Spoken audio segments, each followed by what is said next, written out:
The untouchable True School Sports Empire proudly presents something the boxing games are missing. Hey, what's going on? It's your boy BT, and I came here to talk some boxing with the thousands of True School Sports subscribers. Now, Sunday morning as I'm recording this, my last day of staycation here in this hotel, and then we gotta go back to normality at some point.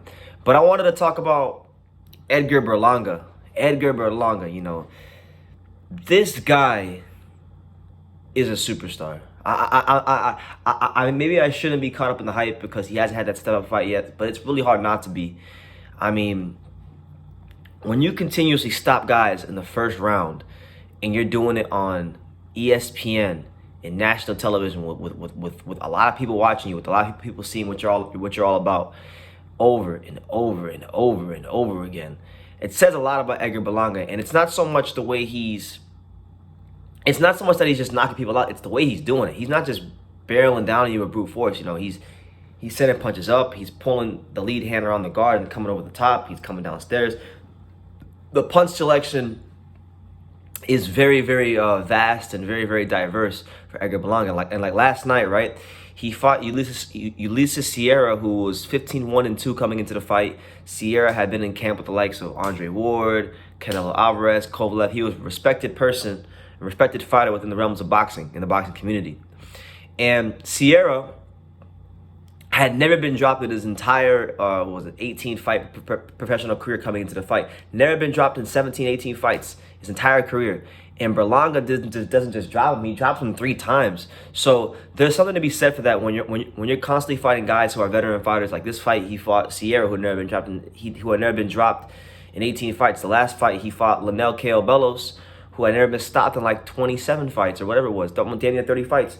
And this is a common occurrence for Edgar Berlanga. And what that shows me, even if you want to say he's fighting nobody, he's fighting bums, whatever you want to say, it shows me that Edgar Berlanga, he has that extra bit of quality to when he hurts you, he puts you away. He gets you out of there. Pack the car up and let's go home.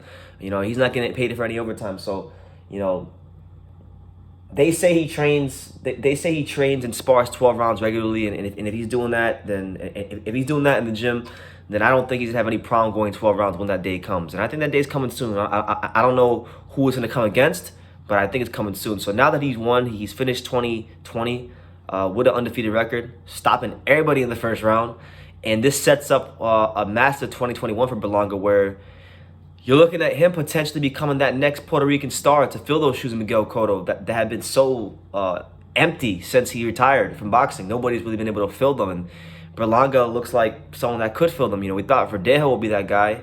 More on him later, but you know, he's lost to Lozada and now Nakatani, so it don't look like Verdejo's gonna be filling those shoes at all anytime soon, if ever. So Berlanga has that for the taking. And I think it starts next year. You know, next year that they're talking about Berlanga fighting on the at Madison Square Garden as a headliner, you know, for the Puerto Rican Day Parade.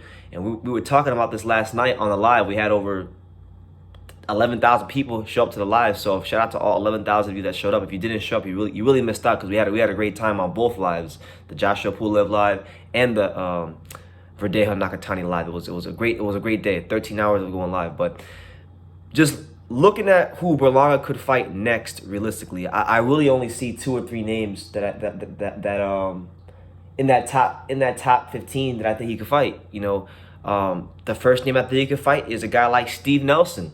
You know, Steve Nelson's a guy who's a top-ranked fighter, 32 years old, super middleweight. I think he's ranked number 7 in one of the sanctioning organizations.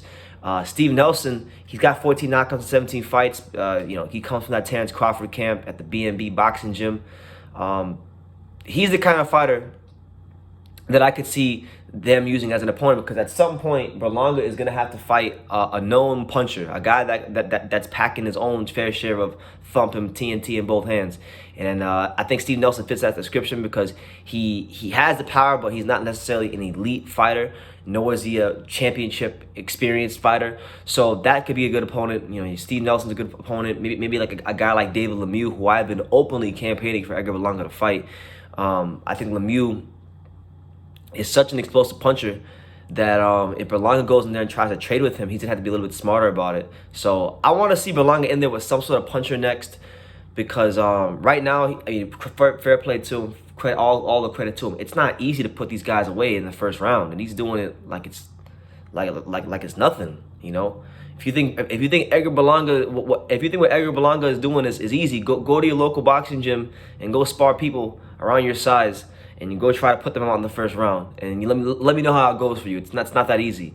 But yeah, but Berlanga, I think like he's something that the sport of boxing has been missing. You know, hopefully he can go on and show that he can box and go those 12 rounds, 10 rounds when he has that step up fight. And I think he will, because he strikes me as someone who's very focused, extremely dedicated to the sport, and not just that, he doesn't just got discipline. He doesn't just have solid character as far as who he is and his approach to the sport, but he seems to really have that world-class talent that you need to put you over the top.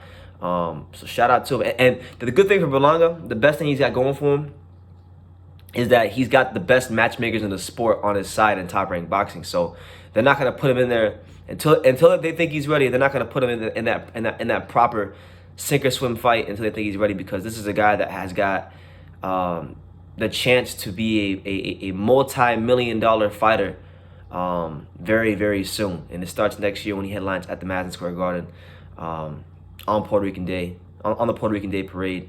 And I think it's gonna be a great thing for boxing, because for so long, like I said, we've had plenty of Mexican stars over the years, but Puerto Rico has had a void that hasn't been filled since Miguel Cotto got retired. So now it looks like we're trending in the direction, fingers crossed, that we might just have that. And you know, who knows? Maybe in a year or two, we could be en route to the biggest fight in all of boxing between Canelo Alvarez and Edgar Berlanga. But a lot of things got to happen before that even happens. But you guys give me your thoughts below on Edgar Berlanga stopping Ulises Sierra. I think he's a straight superstar. I think, you know, at this point, I've seen what I need to see. He's a superstar. So leave your comments down below. Let me know what you think about Edgar Berlanga and his performance last night against Ulises Sierra. You know, I'd love to hear what you guys have to say. I'll definitely be checking out those comments.